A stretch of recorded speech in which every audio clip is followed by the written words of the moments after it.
Salut, c'est Vince, bienvenue sur cette nouvelle vidéo d'histoire de vinyle. J'avais fait une vidéo qui posait cette question, le krautrock, c'est quoi? Pour conclure finalement que ça ne voulait pas dire grand chose, et qu'il valait peut-être mieux désigner tout simplement cette musique ouest-allemande de rock allemand du début des années 70. Bon, bref, peu importe. Et ma nouvelle question, c'est le post-rock. C'est quoi?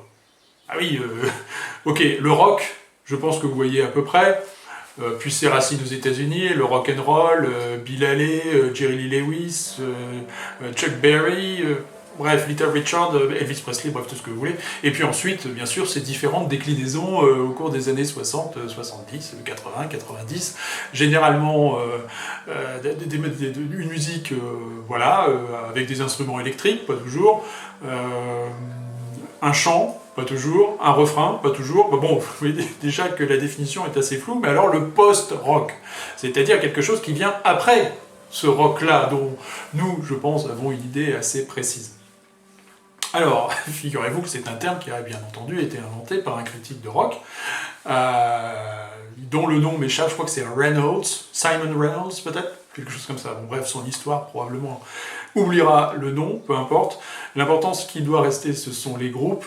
Alors, généralement, le post-rock. Le post-rock, qu'est-ce que ça dit? Le post-rock, ça dit, eh bien, l'idée de déstructurer ou déconstruire le schéma classique du rock tout en empruntant et en utilisant les mêmes outils, c'est-à-dire des instruments électriques, et puis des instruments divers, violon, piano, bref, ce que vous voulez. Mais l'idée, effectivement, c'est d'allonger déjà la durée des morceaux, et puis avoir une approche très introspective, souvent mélancolique, voire triste. Je pense qu'il y a une définition qui me convient assez bien, qui est donnée par Christopher Raski, qui est le fondateur du groupe Explosions in the Sky, et classé bien sûr dans le post-rock, qui dit « du rock triste, mais triomphant ». Et quelque part, ça me permet, moi, parce que, bon, quelque part, j'ai vu beaucoup des groupes que je vais vous présenter maintenant, puisqu'ils ont été actifs dans les années 90 et 2000, et c'était un petit peu ma zone de fréquentation, fréquente, disons, des concerts. Bref, et en particulier de ces groupes que je trouve absolument fantastiques. Première catégorie, donc, dirons-nous, qui va me permettre de regrouper certains groupes, c'est effectivement ce côté mélancolique, introspectif, pour construire des morceaux d'abord lents, qui vont connaître qui vont progresser petit à petit avec un crescendo donc ça c'est la partie triste si vous voulez, jusqu'à l'explosion de colère en quelque sorte, le côté triomphal. Voilà, ça me va bien et je vous propose de commencer tout de suite. Je parlerai des différentes influences de ces groupes de post-rock qui sont extrêmement variés. J'y reviendrai, mais tout d'abord, pour moi, sans aucun doute, je le dis souvent, ça c'est extraordinaire, bon, peu importe, sans aucun doute, c'est peut-être aussi pour vous convaincre. Ce groupe, qui est originaire de Chicago, me semble-t-il, enfin en tout cas états-unien, que j'ai vu plusieurs fois en concert, pas à l'époque, parce que vous allez comprendre pourquoi. Ce groupe, c'est Slint. Ils ont fait 2 albums, uniquement. Le premier en 1989, qui est enregistré, produit par Steve Albini, légendaire producteur, enregistreur, qui est décédé récemment. Et ça, c'est le 2e album qu'ils enregistrent en 1990, qu'il sort en 1991 sur Touch and Go Records. Quand l'album sort, le groupe est déjà à exploser. Alors, au sein du groupe, vous avez guitariste David Pageau, vous avez Todd Brasher qui est à la basse, si je me souviens bien. Vous avez Britt Walford, j'ai dû le noter. Ouais, c'est ça. Britt Walford, le batteur qui joue un rôle fondamental, et puis Brian McMahon. Est-ce que c'est la pierre fondatrice du post-rock que cet album, dont énormément de groupes se sont réclamés? Autant vous dire que lorsque l'album sort, il n'y a pas de concert il y a pas de concert pour promouvoir l'album. Bref, il ne se vend malgré tout régulièrement, mais quelques milliers d'exemplaires, mais il va se vendre régulièrement et il va acquérir une réputation tout à fait fantastique. Et vous êtes précisément dans ce que je disais tout à l'heure, c'est-à-dire des moments calmes, où il y a un chant qui est quasiment murmuré, ou dit, avant quasiment des hurlements qui seront poussés, avec une précision dans l'exécution des morceaux qui est imposée aussi par cette précision par la batterie, qui est quelque chose de mécanique mais d'une efficacité qui crée une tension qui nous prépare à l'explosion qui va venir. Et c'est exactement ça. Il n'y a que 6 morceaux sur cet album, mais il laisse une impression définitive. Ce groupe, c'est les différents membres du groupe. Par exemple, Brian McMahon va fonder The Four Carnation, définitivement dans le post-rock également. David Pajot va jouer dans différents groupes. Britt Walford, le batteur, lui, sera derrière la batterie pour l'enregistrement de l'album Pod des Breeders, mais sous un autre nom. Bon, bref. Et puis ils vont se reformer dans les années 2010, où ils vont rejouer l'intégralité de cet album Spiderland. C'est à cette occasion que je les ai vus. C'était tout à fait fantastique, même si l'exercice peut être en soi critiqué. Album fondateur, Spiderland, de Slint. Slint ne ressortira, ils vont se reformer vraiment pendant une année, je crois, en 92-93, quelque chose comme ça, à l'occasion de sortir un EP en 1994 sur Touch and Go Records, que je conseille également, 25 cm ici, Glenn Roda, le titre de ces 2 morceaux. Autre groupe emblématique, cette fois-ci Traversons l'Atlantique, bien sûr, lui aussi, il est tout de suite donné en exemple, et à juste titre, comme un des grands représentants du post-rock, et puis, encore une fois, avec ce côté construit vers du calme, vers l'explosion totale. C'est Mogwai, un groupe écossais. Ici, je vais vous proposer le deuxième album, qui est Come and Die Young, quelle merveille, sorti en 1999, qui est un double album sur lequel vous avez des titres aussi emblématiques que Christmas Steps ou Cody, par exemple, qu'ils vont rejouer en concert. Pour le coup, Mogwai bien sûr se réclame définitivement de Slint. Il suffit d'écouter de toute façon Christmas Steps par exemple. Vous avez compris, vous êtes dans du Slint. Slint va être petit à petit redécouvert, je le dis tout de suite. Il y a un des titres qui apparaît sur le film de Larry Clark, Kids, aux côtés de Folk Implosion ou Sebado, etc. C'est Good Morning Captain. Bon, eux, justement, ils vont faire des musiques de films et de musiques de séries. Ils ont une carrière jusqu'à aujourd'hui, Mogwai. Pour moi, d'un point de vue qualitatif, comme ceci. Mais leurs derniers albums studio sont passionnants. Et c'est eux qui ont fait la musique, par exemple, du film consacré à Zinedine Zidane. Je ne sais pas si vous avez vu, bon, peu importe. Moi, je ne l'ai pas vu. Mais c'est eux qui ont fait les musiques. Alors, je signale pour les amateurs de Mogwai, il y a 3 EP légendaires. À l'époque où j'étais en capacité, et pas toujours, d'acheter 2-3 petites choses, ils avaient sorti des EP, en CD, surtout à l'époque, en vinyle, ça commençait à être difficile à trouver, qui ont été regroupés ici. Vous voyez, j'ai mis une petite étiquette pour m'en souvenir. En 2021, ces 3 EP de 97, 98, 99 qui sont assez légendaires, qui reprennent dans des versions différentes des morceaux comme Christmas Steps par exemple, mais d'autres qui seront inédits en album. Super. Et puis pour les amateurs, ils continuent. Ils ont sorti un coffret. Bon là, il faut casser un petit peu la tirelire. Je suis même pas si sûr que ce soit encore disponible. Qui sort en 2015. C'est 6 vinyles qui font le tour de leur carrière. Jusqu'en 2015, bien sûr, sachant qu'ils continuent aujourd'hui. Central Belters, tout à fait intéressant, encore une fois, sur lequel vous allez pouvoir écouter en vinyle le fameux titre emblématique du post-rock, dans le style que j'ai tentativement défini, qui est My Father, My King, quel monument. Retraversons l'Atlantique. cette fois-ci, non pas aux États-Unis, mais au Canada, pour, bien sûr, là vous avez les grands classiques parmi les groupes, mais je pense que si nous voulons tenter de comprendre ce qu'est le post-rock, autant passer par ces poncifs, même si ce sont de groupes de très très grande qualité. Ce sont aussi des groupes militants.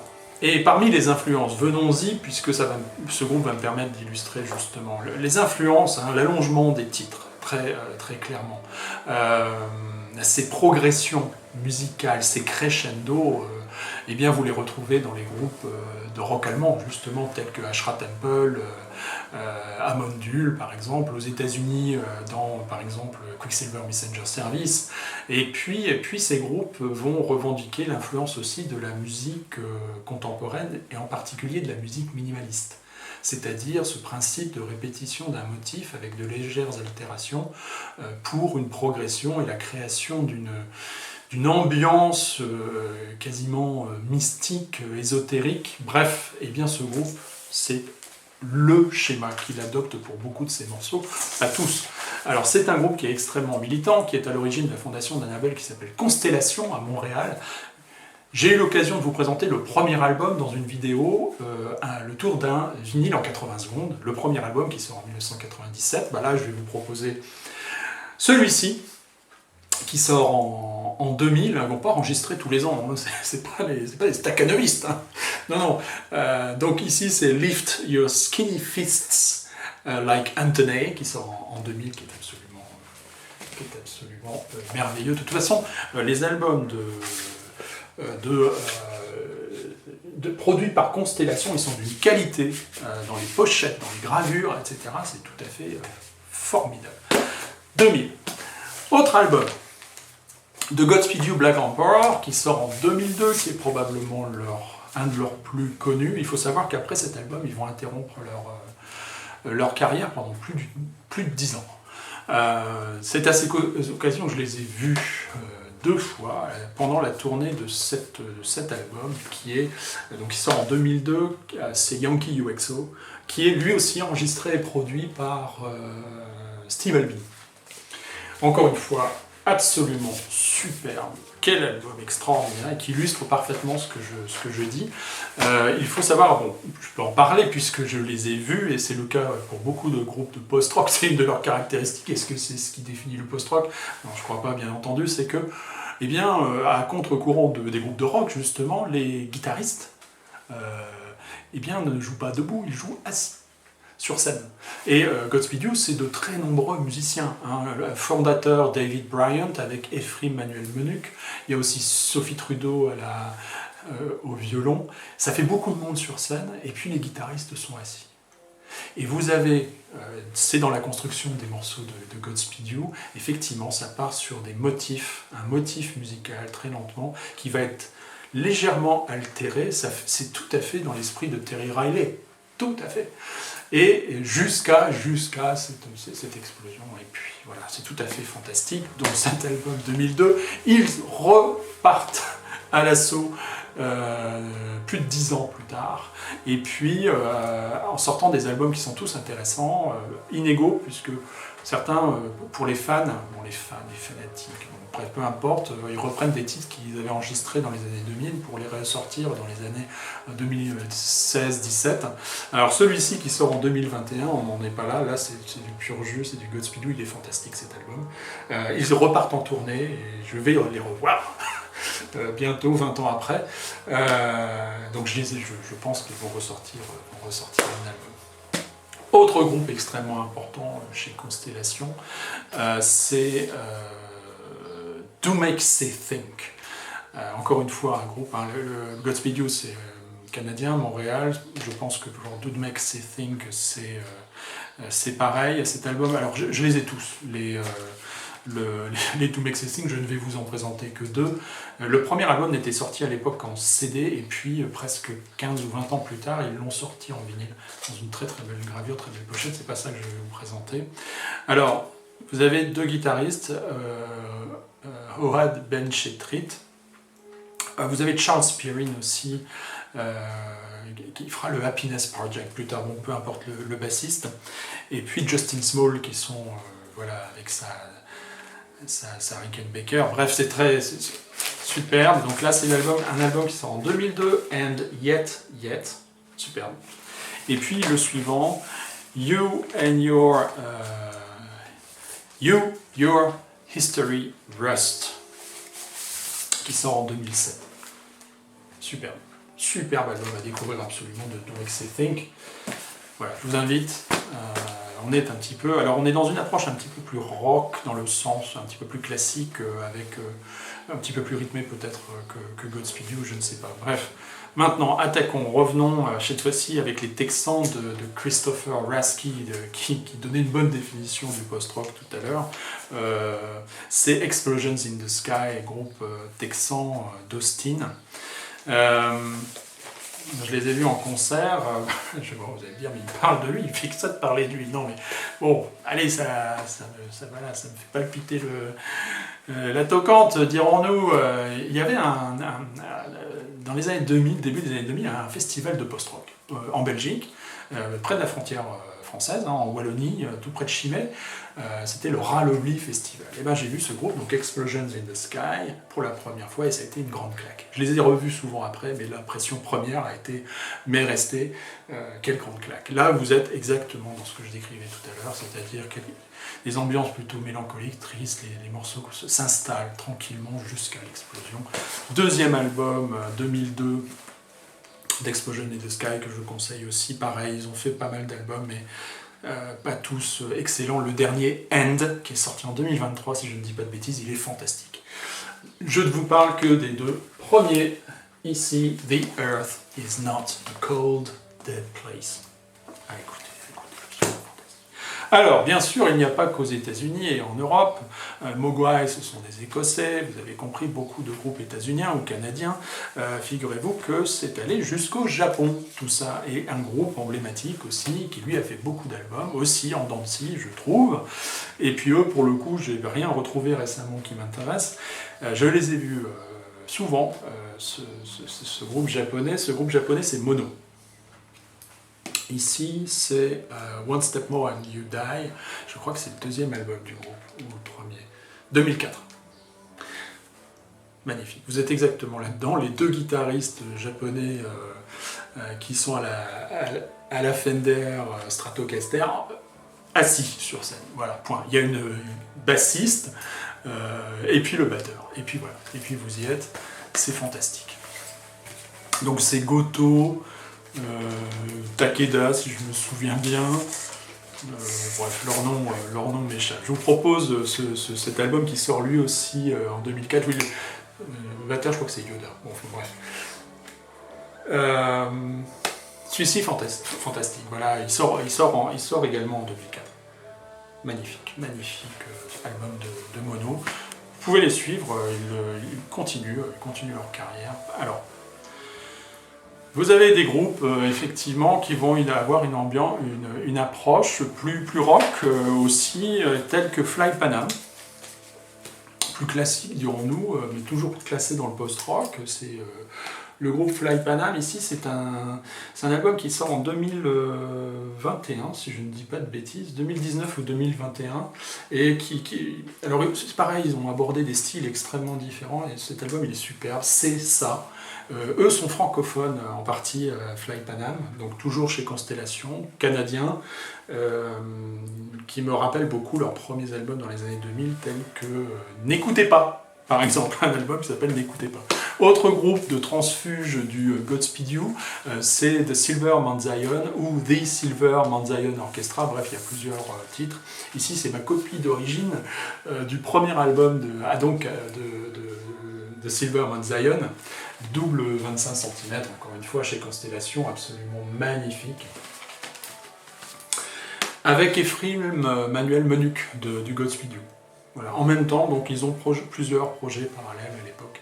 Et il y en a un autre avec David Bryant sur lequel je vais venir. La musique que vous entendez peut-être en fond sonore, c'est un autre groupe états-unien qui est de l'Oregon, c'est Grails.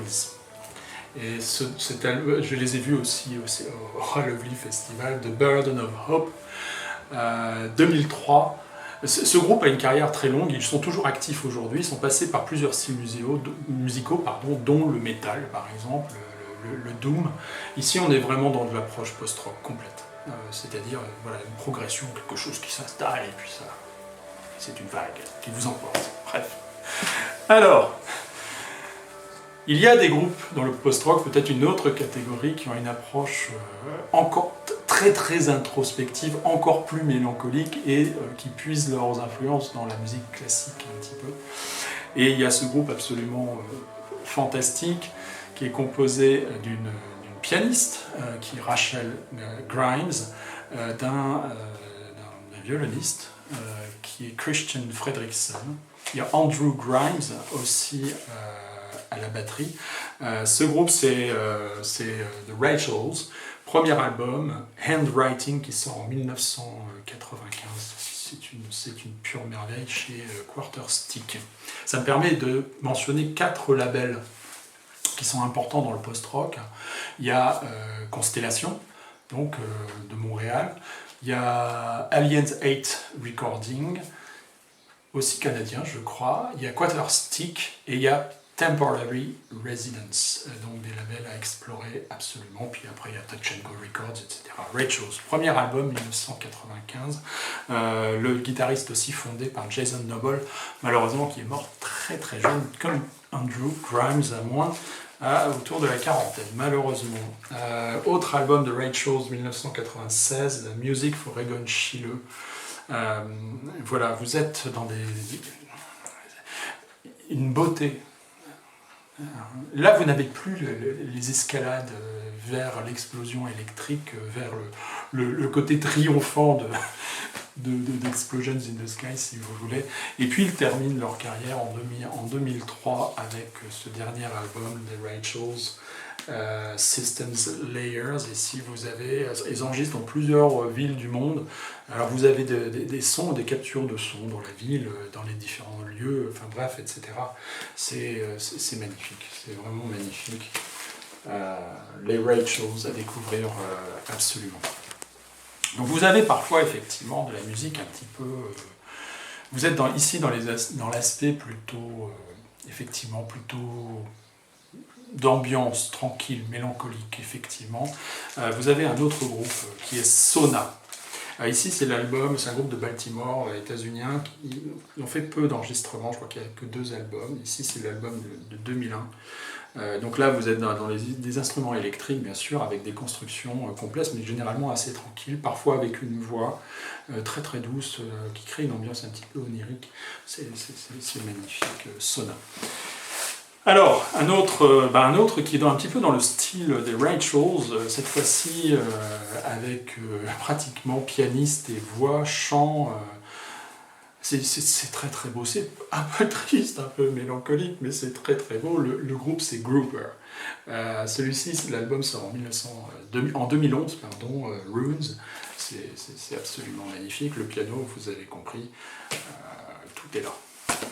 Autre groupe qui est proche de Sona. C'est Souvaris, c'est un groupe anglais que j'ai vu aussi au Rallobly Festival, qui sort ce EP en 2002.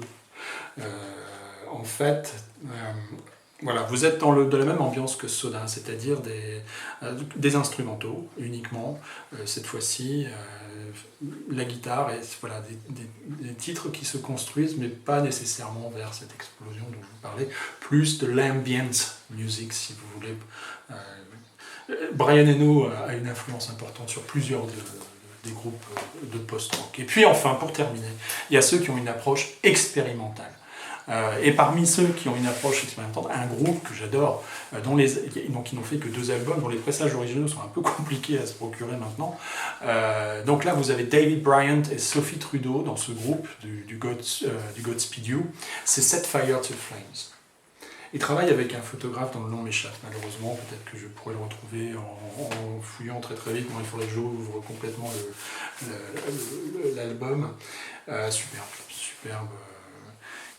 Voilà, là vous êtes dans une approche expérimentale. Vous avez des côtés très un peu Godspeed You, bien sûr, en raison de l'influence, mais Le côté expérimental aussi tient au fait que ces musiciens, pour l'enregistrement de cet album, vont se mettre dans des conditions d'épuisement physique et mental pour essayer de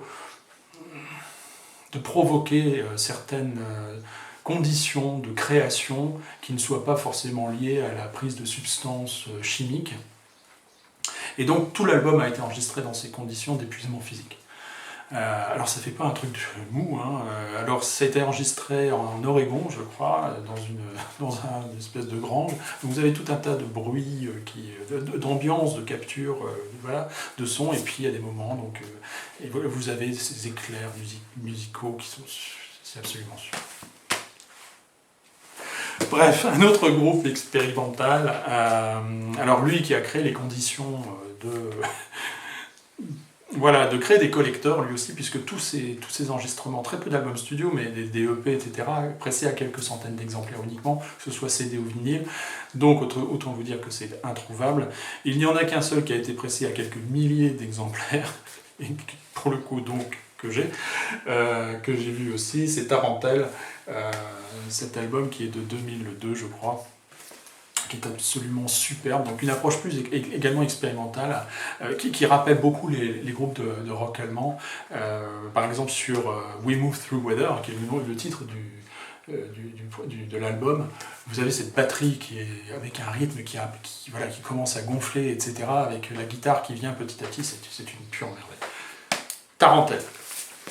Et enfin, je termine, en fait, pas tout à fait, je termine avec un autre groupe de musique dite ambiante, avec David Bryant, encore une fois, le guitariste, un des guitaristes de Godspeed You Black Emperor, qui enregistre un album en 2014, qui est la compilation de plein de choses qu'il a travaillé avec un autre guitariste qui est Kevin Doria. C'est His Tracts. Voilà, là vous êtes, alors vous avez des titres plus classique de post-rock, mais vous avez la notion de drone dans la musique, c'est-à-dire cette espèce de son, d'ambiance répétitif. Voilà, vous avez ça sur cet album. Clairement une approche expérimentale, comme je vous disais, c'est un des aspects du post-rock. Terminons cette approche expérimentale avec ce groupe californien, états-unien, qui sort son album en 2004 et qui a 3 albums à son actif, toujours actif aujourd'hui, mais que 3 albums, c'est Zdravstvuyte. Je le prononce à la russe, je ne sais pas si c'est comme ça qu'il faut le prononcer, enfin bref, peu importe. Alors eux, peut-être que l'album va mettre entre toutes les oreilles, ils m'ont rappelé tout de suite, et je pense que c'est une de leurs influences, un groupe de rock psychédélique dans l'improvisation, dans l'expérimentation, dans la déconstruction. C'est le Hampton Grease Band qui sort un unique album en 1971, que j'ai évoqué dans l'une des vidéos consacrées au rock psychédélique. C'est passionnant de ce point de vue-là. Je termine avec un groupe français. Bah oui, pourquoi est-ce qu'il n'y aurait pas de post-rock français? Bon, bah, il se trouve que celui-là, son premier album n'est sorti qu'en CD. Bon, bah, donc je ne vais vous montrer que le CD.